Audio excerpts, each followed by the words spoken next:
Okay, so here's a quick guide how to record tracks and make them a little bit better when you're using Audacity. So I'm going to set the computer up so it's all ready to start recording. I'm going to be recording from my phone, so I'm going to be doing that. So I won't be able to record anything for a while, but this is going to get plugged in to my phone, and then I'm going to play the track into here, and I'll show you what we do. So I've just recorded a track, and as you can see there's absolutely nothing there. So the reason for that, if you go into track size, fit to width, you'll see there's the track, but you'll see at the beginning I've left a gap. And the reason for that is that so just in case there's any extra background noises or any hiss, or just to sharpen the track up, I'm going to use that as a sound profile. So I'm going to highlight that with the cursor. There you go, like that. You go into effects, and on effects you need noise reduction, which is just there. Click noise reduction, and then we're getting a noise profile. So you now click that, get the noise profile. That's very quick. So it's only 20 seconds. So I've got 20 seconds of that. Then we go over to here to select all. So I've now selected the whole track. Now go back to effects, back to noise reduction, and then I'm going to click here. I never ever alter any of these settings, and then click OK.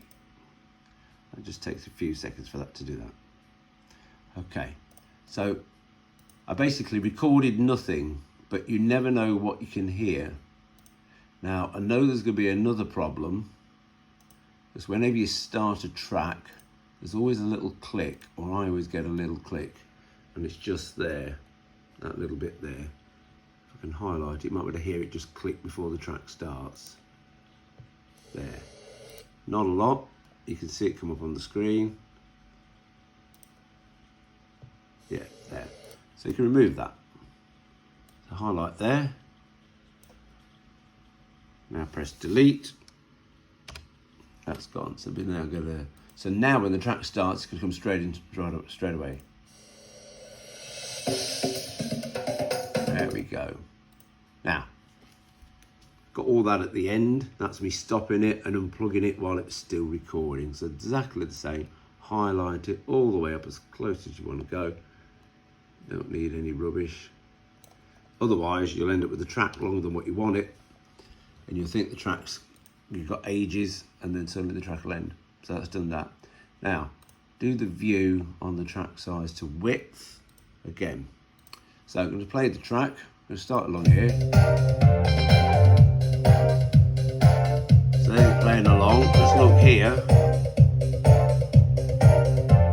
It's just a fraction under the 0. So I'm going to look at the track and find where it gets quite busy. It's actually been recorded quite well.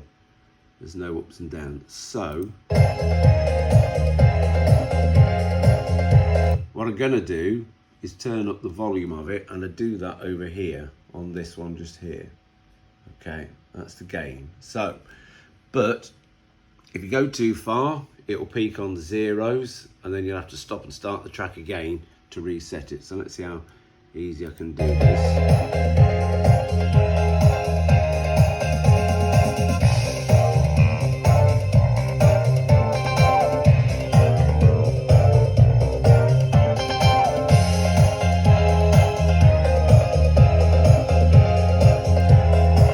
And if you saw there, it peaked. That was when it was on 3.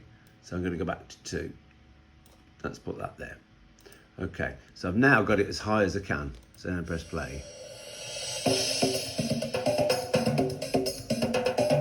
So this is the orchestral version of You Should Be Dancing. It's from the Broadway musical Saturday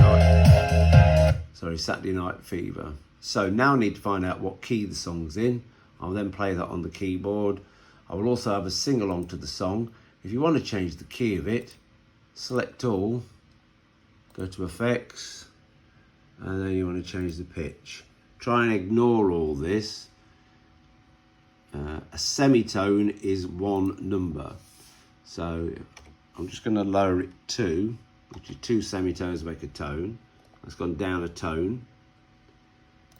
This will be set up or whoever sang it in the musical and the stage show. Remember, there's drums starting. So get it along here and have a little sing.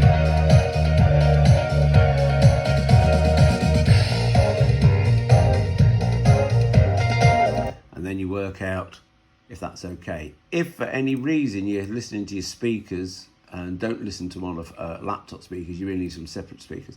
If for any reason you're going, goodness me, that doesn't sound quite right, it's really distorted on the bass, you can go down here to the treble and bass.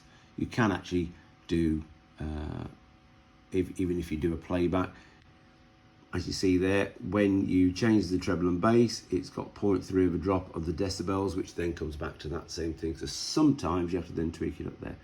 But you can be a bit of, I think this sounds a little flat, so I'm just going to go up one like that. As you see, it's made a little change there. If I press apply there, and you will see on here, it's now not as loud because the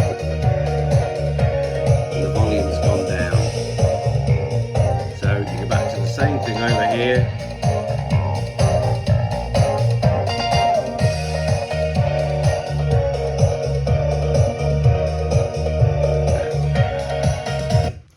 And that's how you tweak a track on Audacity, and you're all ready to go.